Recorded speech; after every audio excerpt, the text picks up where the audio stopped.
Okay. So yeah, I think we can start now. So hi everyone. Thank you so much for signing up for the webinar, and we really appreciate your presence here. And I am Rafayat. I work at Lightcastle Partners in the business development team, and the title of this webinar would be "How to Build an Inclusive Business Model." And I have with me Saif Bhaiya, who works in the strategy consulting team, and he'll be introducing himself shortly. And I'd like to sincerely apologize for the technical difficulties we've been facing. And I hope you enjoy the session.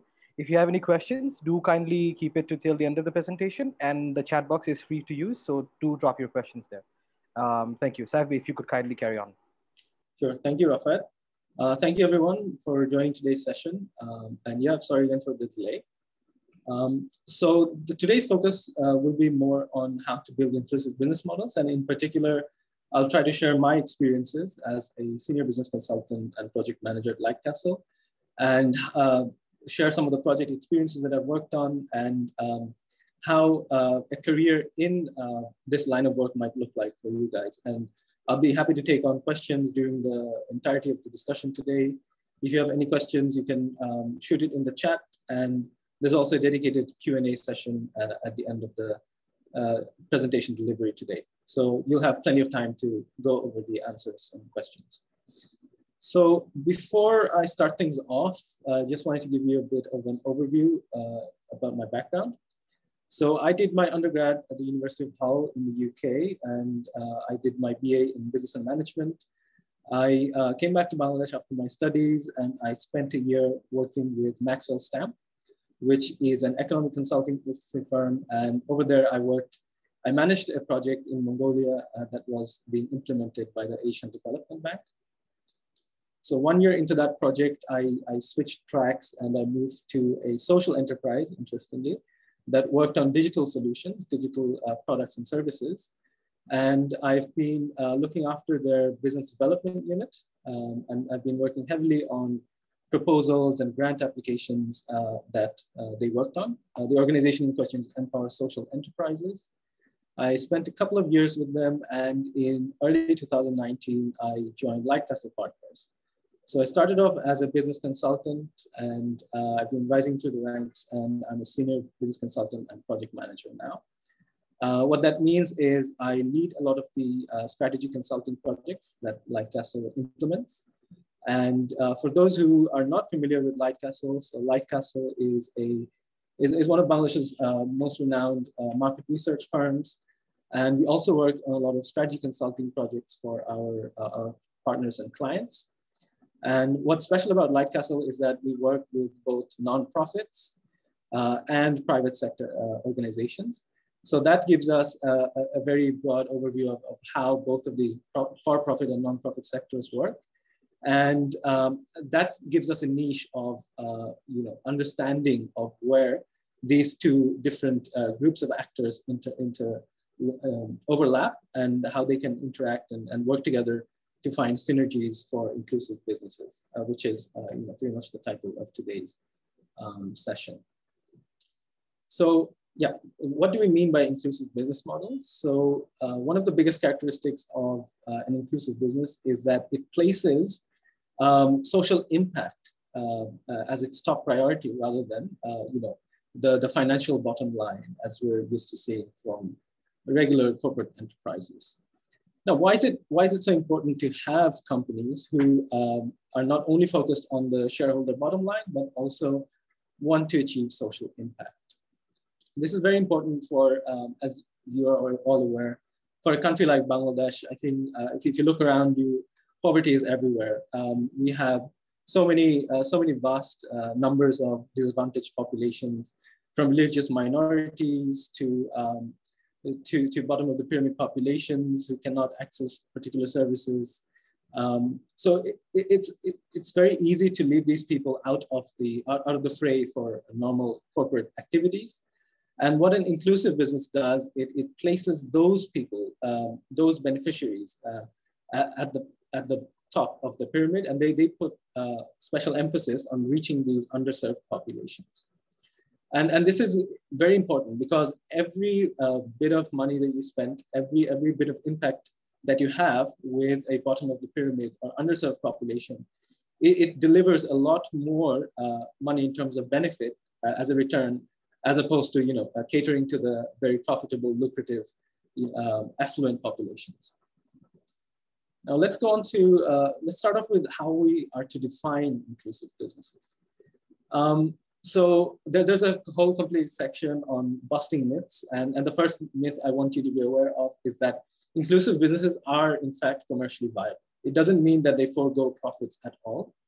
What it means instead is that it is a commercially viable model that consciously prioritizes low-income communities and places them in the company's value chain, looks at them as a bona fide customer, and looks at their needs and strives to address those needs for the customer.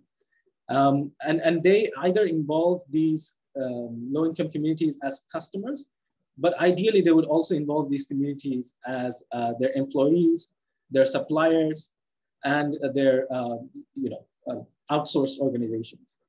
The whole idea being that you're not only delivering a service that is needed for a particular community, but you're also delivering employment, much needed, valuable employment to these communities. And if you look at the traditional definition here, it's from the WBCSD and SME. It prioritizes local income communities, but the sort of definition has expanded to include disadvantaged populations, as I've mentioned, religious minorities, hard to reach populations. So in the case of Bangladesh, these would be people living in distant areas where it's hard to establish distribution channels. For example, the Howard regions in the Northwest, the Chittagong Hill Tracts in the Southeast, and then you have these chars spread throughout the river systems of the country. And it's very important to bring these people under the umbrella of the services, and that's essentially the mission of an inclusive business.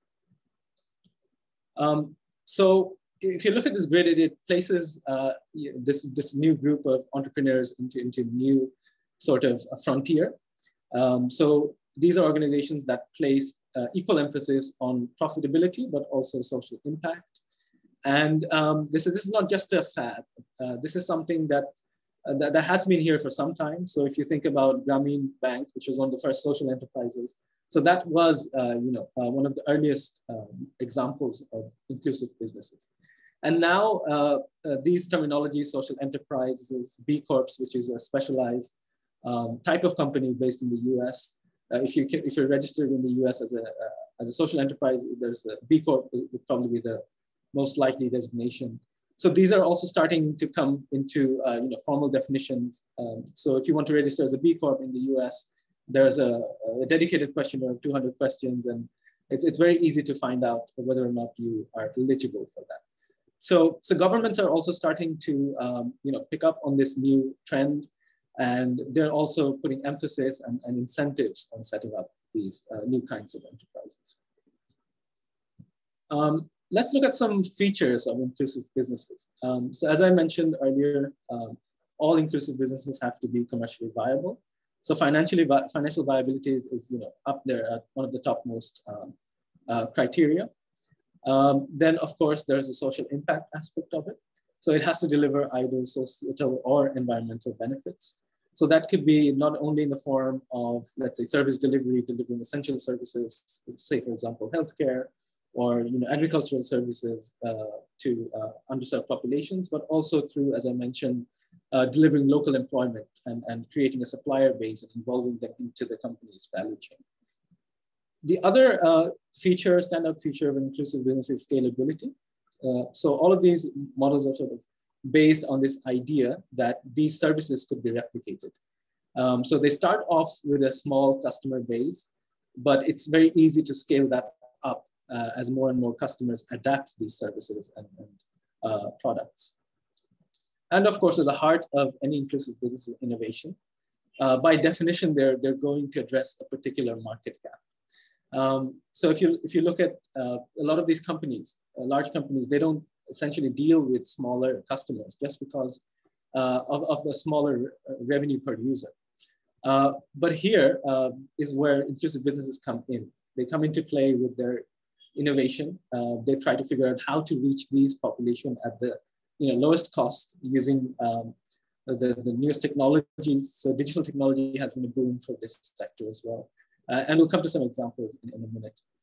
But essentially what inclusive businesses address is a market gap. So there are people who want a particular service, but they cannot afford it at the current prices. And so companies, large companies, corporations, they don't go to these customers to deliver these products because they're not seen as lucrative markets. So this is where inclusive businesses really come into play.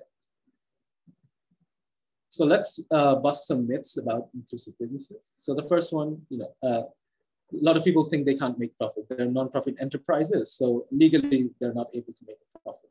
That is completely false. Social enterprises themselves can also make profits. Inclusive businesses always need donations, so that has also been proved wrong. And I'll give you some examples that are transitioning towards a fully sustainable model. It is true that most inclusive businesses, in fact, rely on external funding, grants, and donations in their initial phase. But the idea is always to have the business, once it scales up, to reach a point where it breaks even and even turns profitable, so that there is no longer any external dependence. The other myth is inclusive businesses do not pay dividends. So here it's very important to make that distinction. So all social enterprises are not inclusive businesses, and not all inclusive businesses are social enterprises. So definitely social enterprises could be inclusive business. So by definition, social enterprises have a social impact involved. And if they do reach an underserved population, they could be qualified as an inclusive business. But social enterprises are not by definition allowed to pay dividends to their equity providers. So once they have paid back the equity, they no longer distribute dividends. So the dividends, the profits, stay in the business. It's circulated within the business and used for expansion and other activities. But all inclusive businesses are not social enterprises, so they don't necessarily have that limitation on sharing dividends. Right. So why is it that businesses don't engage with low-income and underserved populations? So I think I touched on this before, but the whole idea is they're not seen as lucrative customers. And let me just give you an example of a bank. A lot of banks in Bangladesh have started agent banking. So they have small rural branches from where they disperse loans to rural customers. If you look at the traditional banking system, the spread that banks earn when they provide loans and they provide savings to their customers, that spread is quite proportional to the amount that somebody transacts with a particular bank. So by definition, banks would want customers with high net worths. So smaller customers who save, let's say, for example, 5,000 taka or 10,000 taka with a particular bank, they would not necessarily make for a very lucrative customer base. And on the other hand, there's also a disincentive for reaching these people, because the activities needed to onboard a customer, doing their KYC, getting them to fill in application forms, doing the due diligence for each of these customers, these cost banks almost the same as it would cost them for a high net worth individual. So by definition, it's not profitable to reach these low income or underserved population when you compare it with traditional markets that focus on affluent populations. But there is definitely money to be made, and it's very timely that a lot of companies are coming in specifically focusing on these low income customer segments. So let's look at a few categories of inclusive businesses. So these include the social entrepreneurship model. So the social entrepreneurship model is more of a standalone solution. They adopt the social enterprise philosophy. So they're there for the greater good. They deliver a service or a product that is needed by the community. And as I mentioned, any income or profits that they make is reinvested into the business for its expansion and diversifying its products to serve its customers more, rather than meeting the dividend requirements of their investors. There's also the private-public development partnership model, where these private companies seek to engage with public resources. And this could take the form of the public sector taking on There are some cost sharing models in play. There can also be resource sharing models, which I'll give you an example of later in this presentation. So essentially, it involves a partnership between the private sector and the public sector. And of course, there's community-based models where there's also a volunteer aspect to it. So a lot of social enterprises also count on volunteer services from the communities that they operate in. And this is once again another model that I will focus later on in one of the project experiences from Lightcastle. So let's take a quick look about who the stakeholders are and what roles do they play. So essentially, if you look at the impact or nonprofit segment in Bangladesh, there's been two major actors. There's the development sector.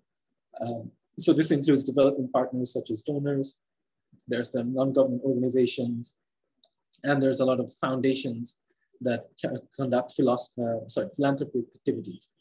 There's also the government, which by definition is supposed to provide essential services and a degree of safety net to all the underserved populations. And on the other hand, there's a private sector, which provides services because they see a profit in it. So there's this new idea of private sector engagement that's coming to play. So development sector enterprises, they're starting to learn that the philanthropic model, it's worked great. It worked great for when economies start off, when people cannot gain access to essential services. But at a certain stage, there has to be a clear transition from the development sector to a more private sector oriented model. And you'll see this in a lot of donors who are exiting Bangladesh from their traditional aid provision and moving more towards a trade and integration sort of aspect. So the development sector is also on top of this, and they're starting to engage the private sector more. So they're engaging the private sector in three different ways. There's more, but these are the two main ways that the private sector is being engaged. The first being market systems interventions. So they identify gaps in the market. So I gave you an example of, people in our areas or mature areas are not able to access essential services.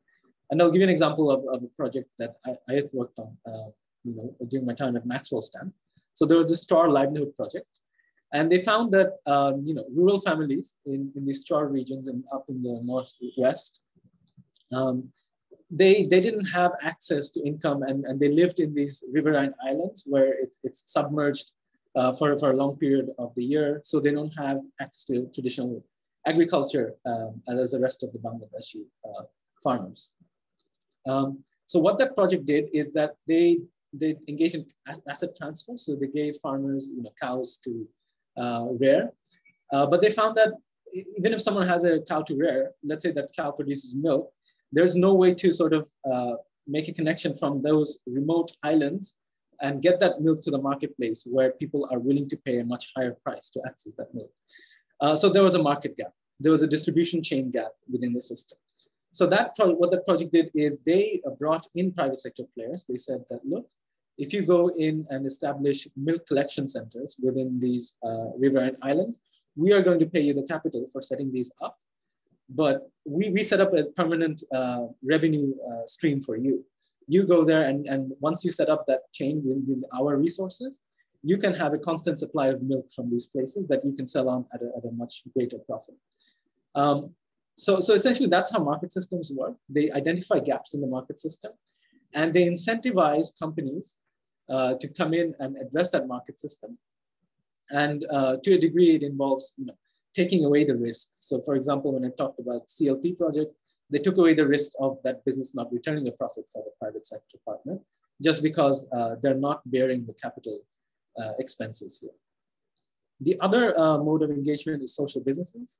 So a lot of NGOs have started to set up social businesses. So an example is Jita by Care, who are providing a lot of essential fertilizers, seeds, and essential agricultural inputs to people in the remote areas. And they do this at below market prices in many cases. So not only are they bringing access to these products, but they're doing it at a price point that is much more friendly for the target customer.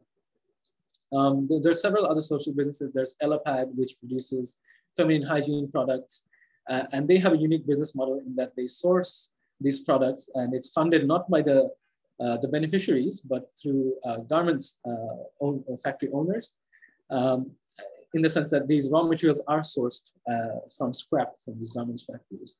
There's also Up on Wellbeing, which is another social business that provides sells essential products to garments workers at a credit and well below market rates. So Empower and iSocial, iFarmer, these are all tech-enabled social businesses. So this is a new frontier in social businesses. They're making use of these digital technologies to leapfrog traditional distribution channels, and they're using digital products and services. So just to give an example, Empower has a livestock teleconsultation product. So you don't need to have people on the ground. If someone has access to a smartphone, they can pay consultation fees using bKash, and it's a fraction of the price that it would cost to get an actual veterinarian to come in and take a look at their cattle and diagnose it. Instead, they're doing it over the phone using telemedicine.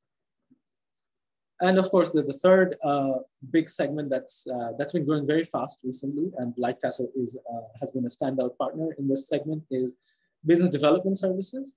So companies are not only establishing social businesses themselves or bringing in existing companies, but they're also helping to develop new startups and enterprises. And these business development services are geared towards training and providing essential services, essential knowledge products to these startups and entrepreneurs, and to help them navigate how to start up their own business and keep operations. And you'll be surprised at how many of these organizations lack basic accounting skills, or they've never even brainstormed a business model canvas for their businesses. So things that might seem straightforward to you and I, these can go a long way for these small and medium-sized micro enterprises that want to operate in an inclusive manner. So let's take a look at what inclusive businesses offer to different stakeholders. So for a company, it generates profits, and bear in mind once again that fully for-profit companies can also be inclusive businesses. So agent banking, we can think of that in terms of an inclusive business, right? They generate profits for their parent companies, but at the same time, they're gearing towards the demand for rural customers. They're developing brand new markets where there hasn't been before. And they're driving innovation just because it takes brand new distribution models and delivery systems to get products to hard to reach areas. They're expanding the labor pool. They're training people, giving employment to local people in their communities, and they're strengthening value chains. And they're sort of contributing to a more competitive system. And of course, they're diversifying revenues. So if a company that has traditionally focused on affluent populations, there's a much larger base of middle class, lower middle class, and lower income populations in the country. So they're essentially diversifying their revenues and risks in the process. For beneficiaries, they're creating much needed jobs and creating incomes. They're meeting basic needs of the community. They're enhancing productivity. So any value-added product, it contributes to income generation and the local economy. They're empowering pro-poor elements, and in doing so, they're also actively contributing to women empowerment. And finally, they're also bringing access to unserved or underserved populations, which is essentially the core objective here. For the greater economy, they're engaging more small and medium-sized enterprises. If you look at any developed economy, you'll see that more than 90% by number of organizations are small and medium-sized enterprises. So these are essentially the heart and core of an economy. And any country that sort of empowers its small and medium-sized enterprises is doing good for the overall economy. And of course, they're building capacity of marginalized populations and by way of social impact, they're also helping to conserve the environment. So I'll move on to the next part of the presentation, so which is strategies for building inclusive business models. I'm not quite sure how many of you are familiar with the business model canvas, but it's essentially a tool that helps you assess your business from 9 different dimensions. And it looks at essentially your customer segments, how you reach your customer segments through distribution channels, what you're offering those customers, how you're maintaining your customer relationships, what key activities you need to undertake in order to deliver your offerings, what key resources are needed from an organization's perspective, which organizations you need to partner with. And it also looks at your cost structure and revenue streams, because at the end of the day, you want to come out on top with at least break even and show a profit at the end of the day. So let's go through an example business model canvas of an inclusive business. We're sticking to Grameen Bank's business model here, just because they're one of the earliest social enterprises. So Grameen Bank, if for those of you who do not know, offer microfinance loans to poor, predominantly rural customers. And the idea is that they offer these loans, these micro loans, at a rate that is much below the alternative for these customers. So they no longer have to go to these loan sharks that sort of exploit these customers and scalp them at the end of the day. So they offer these loans at better than market rates. They distribute these through their branches, which are located in the rural areas, and they maintain relationships with their customers on a personal basis. So Grameen Bank offers employment to local people in the community, and they hire them as loan officers who go door to door for disbursing and collecting loan repayments at the same time. The key activities conducted by Grameen Bank is that they manage the risk, so they have to price their loans at a price that also covers for any defaults. They operate, as I mentioned, these loan officers who who disburse these loans and collect loan repayments. And the key resources are the branches that they have. They have also developed a very prominent brand over the years. And they offer capital, the initial capital needed to start off any financial enterprise. Their partner involves the government. So they work closely with the central bank and the NGO Affairs Bureau to make sure that they're meeting all those regulatory obligations. And at the same time, they're under the regulatory framework of the Bangladesh Bank when it relates to interest rate caps and so on. And they also rely on the government in many cases to get access to the customers. If you look at their cost structure, their main costs are human resources at the end of the day, and they also have to finance their capital. There's an interest rate involved over there, so that is also another major cost stream.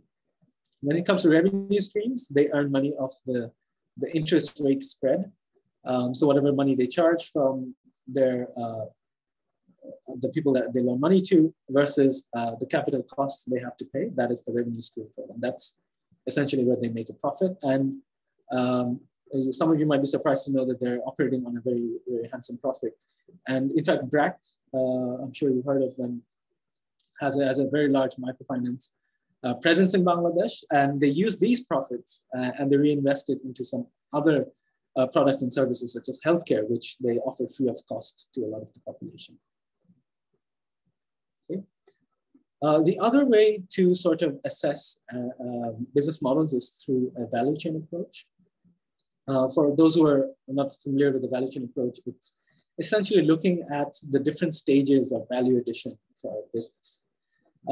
So you can think of a business as a process. There's an input going in and there's an output coming out. So in the case of a business that offers products, the backward linkage would be coming in from suppliers. They provide some form of raw materials. So you might think of it as, I'll give you an example here of Elapad, which is the company that offers feminine hygiene products. to poor women. So their raw materials would be, they make it out of cloth, reusable feminine hygiene products. So they source scrap materials free of cost from garments factories. So that would be their raw materials. Then they use that for product development. So they employ local community women to sort of stitch them into these hygiene products. And they have distribution channels. They either distribute it through shops or directly to these women. So the distribution channel here matters. And they also have several sales and marketing strategies. A lot of the times they employ saleswomen who sell these products in exchange for a small commission that they earn from this. And of course, at the end of the value chain is the customer, which is the forward market. And this is the person that buys the products and uses it. So at each of these stages, you can look at various factors.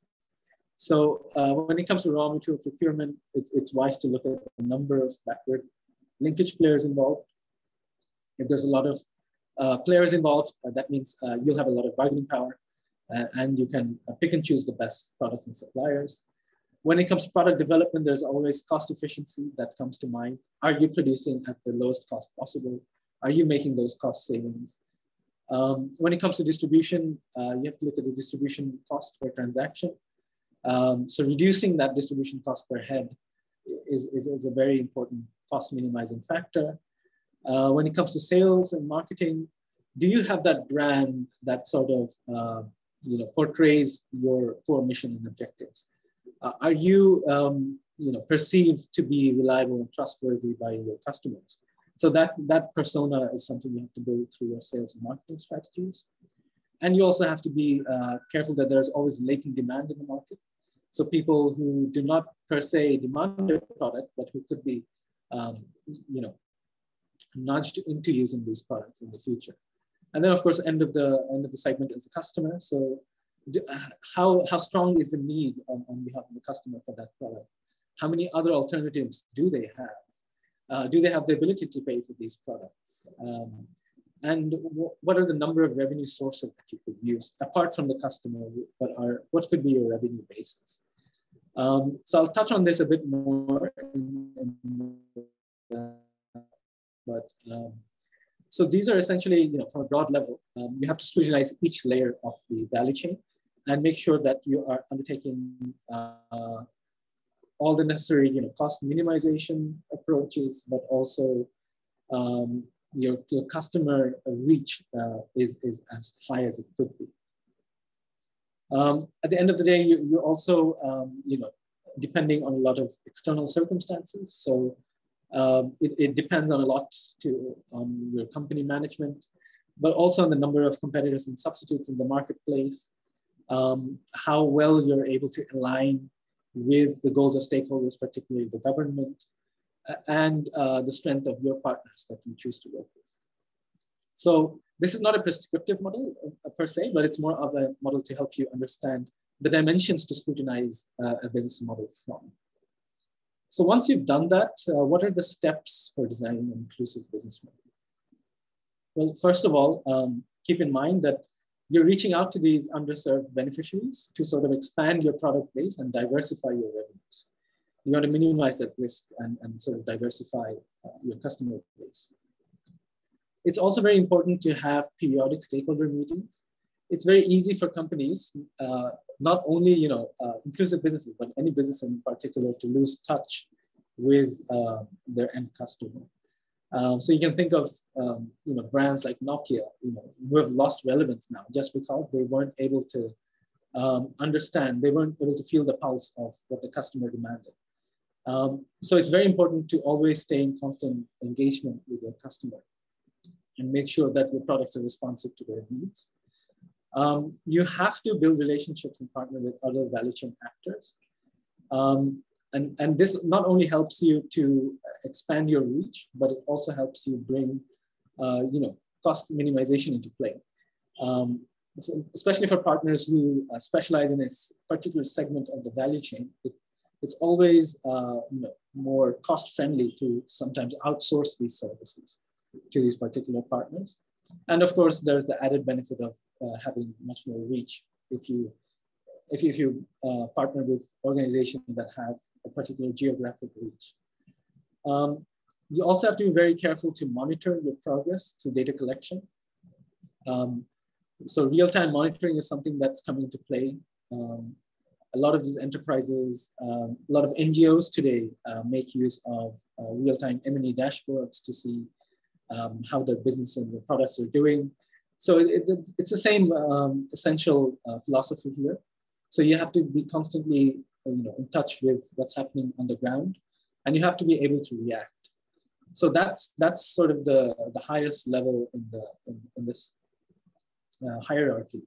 So you have to be very agile, you have to adapt, you have to innovate to stay ahead of the competitors and stay relevant and stay responsive to the customer needs. So this is a very sort of theoretical discussion that I've been having with you so far. Just shortly, I'll go over some of the project examples that I've worked on. That hopefully that will set some context for you. The one other thing I sort of wanted to touch upon when it comes to strategy is where are you getting your financing from? So this is an existential question that faces any new enterprise, particularly these large enterprise, these inclusive businesses and social enterprises. So back in the day, people used to think philanthropic funding is the way to go. But as I mentioned, this philosophy has been changing. People are giving much more emphasis on self-sustainable business because, in a few years' time, if you think about Bangladesh, we will no longer be a least developed country, and countries will be starting to pull away funds from Bangladesh.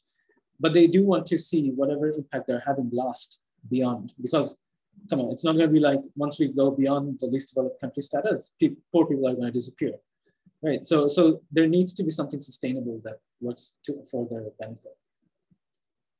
So traditional philanthropic donations, these do still play an important role for inclusive businesses. They take the form of grant funding, and another concept that's up and coming is matched grants. The concept that if a company is themselves willing to contribute a certain amount of funds or equity into a business, this will be matched by that philanthropic partner.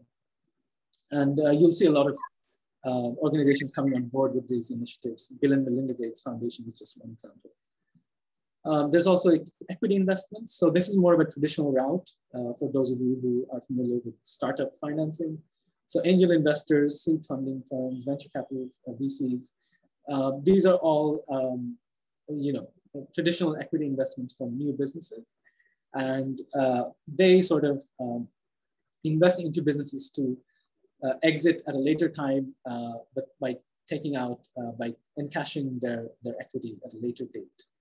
But what happened is that we were seeing a new breed of equity investors and venture capital firms that have a very specific focus on social impact. So these people are known as activist investors, and they have these certain criteria that these companies that they're financing have to meet in order to be eligible. There's also traditional debt instruments. So these inclusive businesses can finance themselves off of loans and bonds. So interestingly, once again, because these are inclusive businesses, you'll see a lot of friendlier loan terms than you would see for a lot of private sector enterprises. Just to give an example, IFC provides subsidized loans for a lot of companies based in Bangladesh that have a social impact effect, and these are priced much lower than the interest rates that would be charged by a bank. There's also impact investment. So these are specifically for companies that have a social impact angle to it.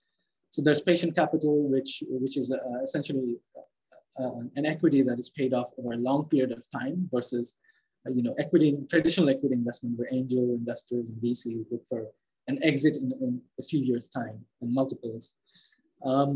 There's also loan guarantees. So loan guarantees are essentially another organization that offers to be your guarantor. And what that does, it allows you to access debt at much lower interest rates. There's social impact bonds that companies now can offer. And once again, these are popular with activist investors and financiers. There's quasi-equity debt. So these are essentially debt instruments, but they're dividends paid out based on the basis of how much profit you make rather than a fixed interest.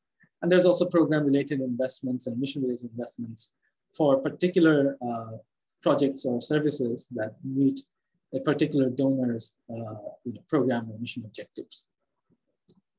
And among other emerging sources are crowdfunding. So funding it from numerous micro sources, usually customers. And there's a lot of grant innovation competitions where companies can also access finance. There's also blended finance, which is essentially a mixture of philanthropic funding and funding from private sources. And these are usually reserved for companies that have a very strong social impact angle to it, or they're sort of closely tied in with achievement of the sustainable development goals. Now, I've been talking a lot about theoretical stuff, so it's time to move on to some real life examples. So these are projects that I myself have worked on. The first example I'll show you is with SNV. So SNV has been working with 6 different cities. These are city corporations and Purosabhas or municipalities. And they've been working with them to bring to the market an essential service, which is fecal sludge management. So it's essentially household waste that is stored in containers, because in Bangladesh, most households do not have access to sewer networks. So these waste have to be collected and have to be recycled and put back into the environment in a safe manner. So traditionally, this has been the forte of low-income people, but it has been done manually, which is a dangerous and time-consuming process. So what SNV did is that they helped fund a lot of these initiatives by these city governments. They bought these vacuum for mechanical containment, emptying, and disposal.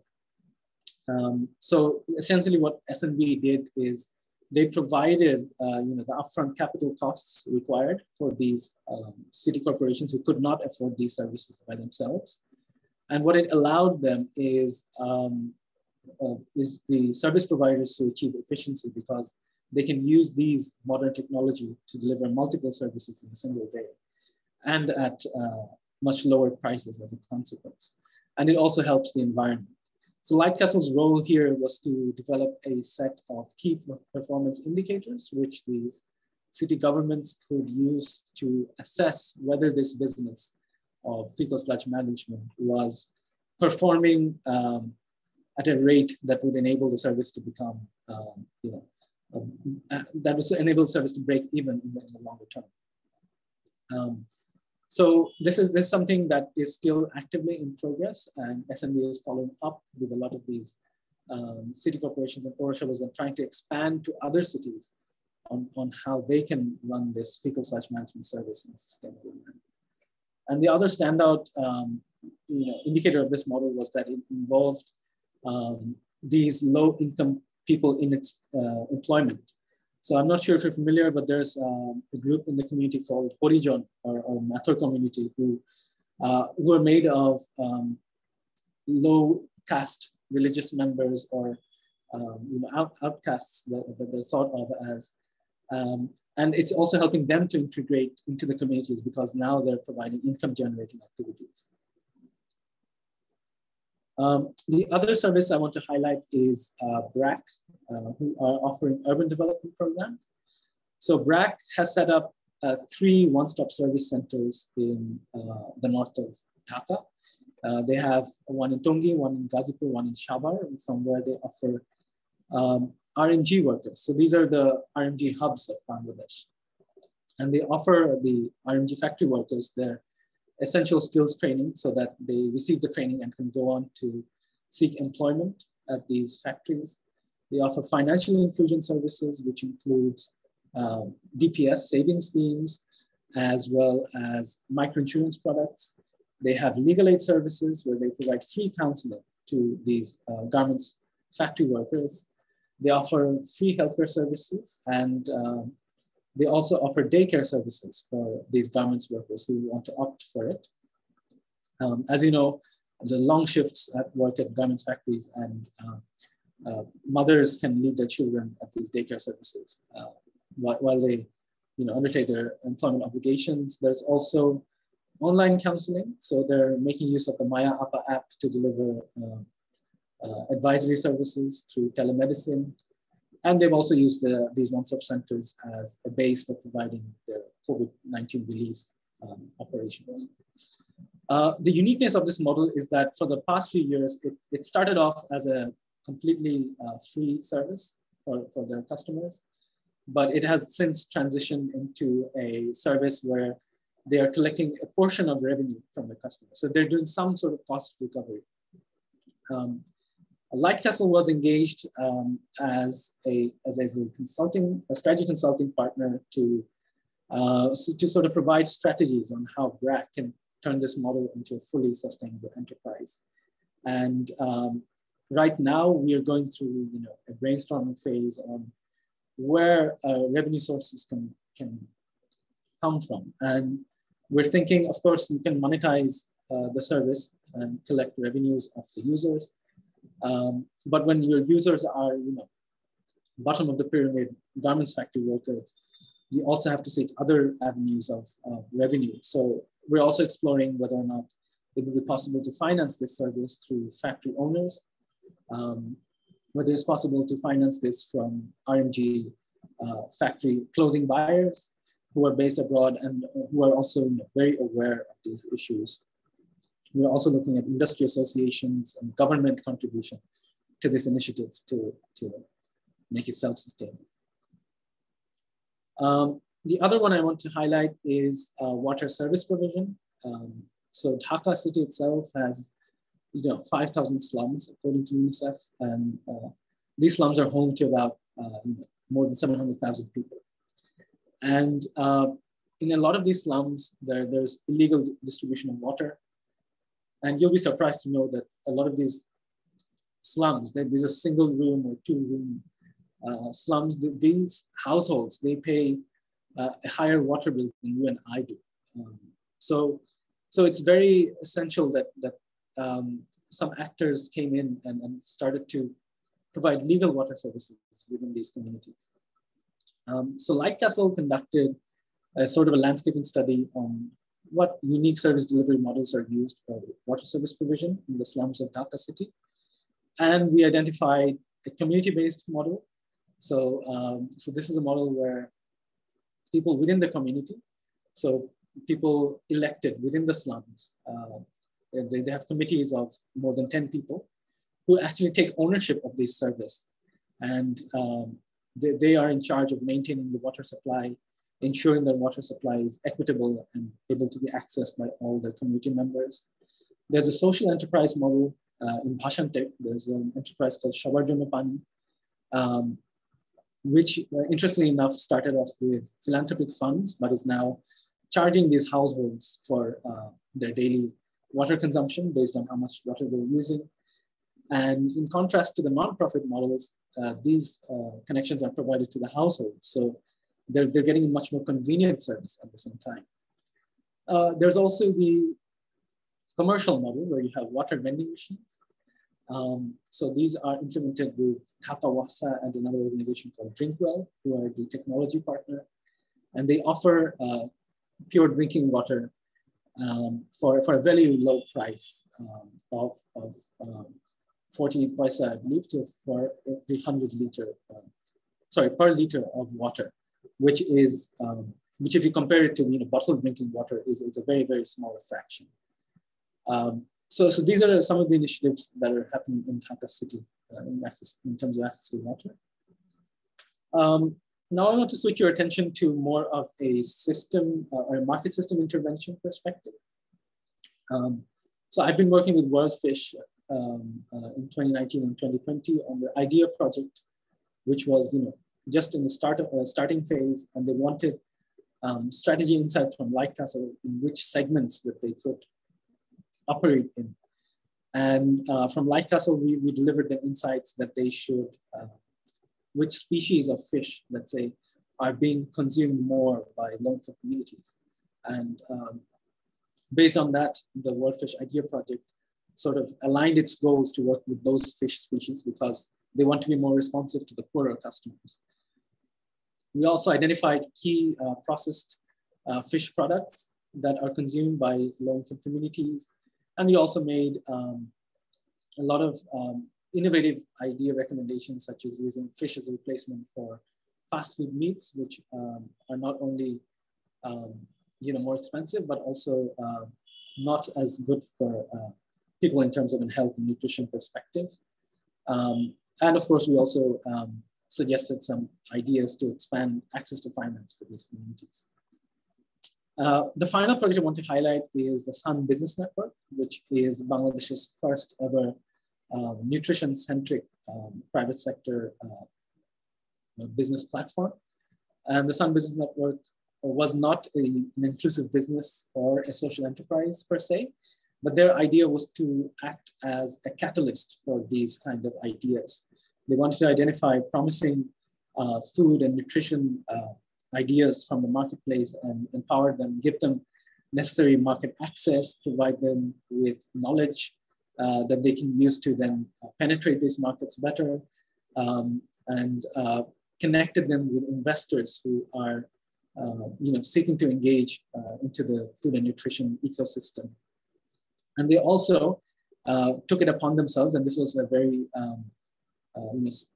outstanding side of this whole business platform, is that they advocated with the government to provide incentives and help these innovative food and nutrition companies take their products further and to newer markets, particularly poorer communities. So these are just some of the examples that I've worked on at Lightcastle.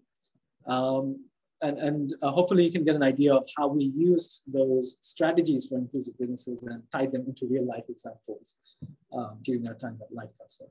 So that's it from my side. I'll open the floor up for questions now.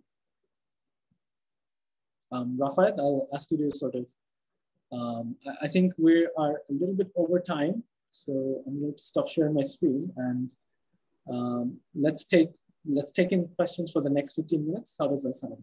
Yeah, I think that's all right. Yeah, they can drop their questions in the chat box. Chat box ta khola ache, apnara ekhane question dite paren.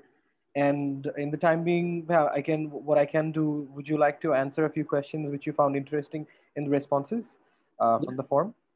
Yeah, okay, sure. Then I think I'll accumulate that. Do you want me to go through the questions? Sure, if you do that, that would be great. If you think that's the right way. Prioritize the questions, you can also share those with me, and I'll be happy to answer. Okay.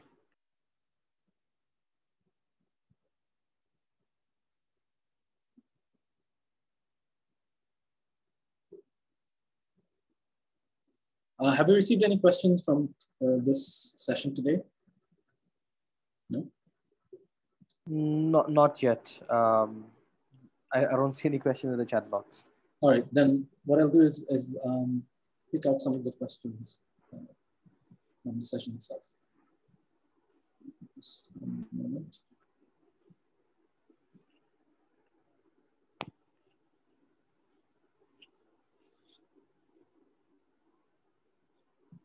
So we have received a scripted question here about, does customer care belong to the core competency of an e-commerce company? If yes, would it be wise to outsource it? So I'm assuming here the e-commerce company that you're referring to is an inclusive business, but whether it is an inclusive business or not, the whole idea behind outsourcing a service is to ensure quality of service at a price that is, not a competitive advantage of your company per se, but you want to outsource it to a partner who has a cost advantage over you. So regardless of whether you're an inclusive model, if you can sustain the level of service and outsource it to achieve cost savings, that is always a good idea. So yes, only if you are reducing costs in some manner without sacrificing quality of service. So there's another question which involved one of the participants asking if they can transition to becoming a consultant if they had a background in commercial banking. So it's always interesting to hear people who want to pivot from a particular background into the consulting sector. And the answer is very much so, yes. So we do have a team member, incidentally, who has transitioned here from a banking background, who recently joined us. And it might surprise a lot of you here today to know that, you know, two of our founders, Zahid Bhai and Bijon Islam, they had their origins in the commercial banking sector of Bangladesh. So the aspiration of being a consultant is possible from any career background, essentially. I think if you go abroad, you look at a lot of these companies, McKinsey, Bain, they have people from a vast array of backgrounds. So they have people from nonprofits, from educational backgrounds. And essentially what sets apart a consulting hire is that a consulting hire has a very analytical mind. They can look at a problem and they can dissect it into smaller problems. And they can deal with these smaller problems in order to come to a set of solutions that a partner or a client can implement. So we want people with critical thinking and creative people who can look at a problem from different angles and come up with innovative solutions. And as you can imagine, having people from a vast array of backgrounds is very helpful to this creative thought process. So yeah, I would say the more diverse team that you have, rule of thumb is that's always an advantage when it comes to consulting. So there's another question here is that, what factors do I need to consider for building a business model in a pandemic situation? So this is a very interesting question. The pandemic has really disrupted operations as they used to be. So I think one of the urgent things that businesses have to consider now is, and it doesn't only apply to inclusive businesses, but businesses in general, is their online presence. So this pandemic has brought a sea change in the mindset of people when it comes to accessing digital tools. So you'll see people who have never even picked up a smartphone, that they're starting to use it online to order food, and groceries and whatnot. So I think whether or not you have a digital strategy or presence, and how strong that digital presence compares to your competitors, I think that's becoming even more of a decision-making factor when it comes to setting up businesses. So I think we have time for receiving one more question. Rafa, would you like to pick one question from me? The floor is open. They can drop their questions or they can unmute and ask for questions. If not, I think that we have a lot of questions in the responses, so you can choose one and then we can end the session. Right. I think I'll give the opportunity for people who are on call to ask their questions. If not, I'll move on to one of the. Yeah, I think giving 2 minutes would do.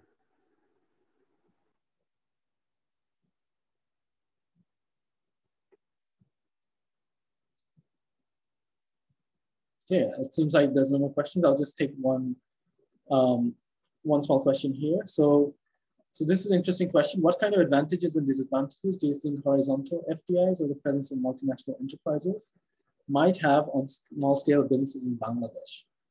How would you explain the impact of M&Es in making small-scale businesses inclusive in Bangladesh? So this is a very interesting question, and I think a lot of countries are starting to grapple with issues like these. I mean, if you look at India, so there has been an uproar with the arrival of Amazon over there. And recently we've heard that they're also setting up shop in Bangladesh as well. So the fear traditionally is, these large companies, they take away business from the small enterprises, and then they have economies of scale that is just simply unfair for a lot of these smaller companies and unachievable for them. On the other hand, I would argue that these large companies can also help integrate local businesses from Bangladesh into the global marketplace. So Amazon, I believe it was in 2020 that they started a program where they allowed Bangladeshi products to be sold in Amazon US. So essentially what happened is a lot of Bangladeshi handicraft products. I was actually engaged in one of these training sessions for women-owned entrepreneurs. So, jute handicrafts from Bangladesh, they were able to, access markets in the West that they couldn't have otherwise. Traditionally, companies needed to have, their own warehouses set up in the West from where they would stock products and fulfill them. But when companies like Amazon take care of that fulfillment process, all an entrepreneur has to do is to get that product in the hands of Amazon locally here. And Amazon then, delivers it to the doorstep of the customer in the West. So it's a two-pronged sword. I mean, you can come in and say that they are going to disrupt local businesses, but at the same time, they're also helping Bangladeshi entrepreneurs and small enterprises integrate into the international business. So my answer to that would be, it's a careful balance that you have to be very careful of. And there's also a lot of government tools that they can use. So in India, for example, they're using special taxes and providing a leg up for local companies while imposing higher taxes and restrictions on Amazon businesses in India, just to make sure that there's a somewhat of an even competition. So I would say multinational companies should be very much welcome, but at the same time, the interests of small businesses should be balanced out and carefully thought of. So I think that does it for the questions today. If anyone else has any questions, I'd welcome them to drop me an email. I'm going to type in my email over here.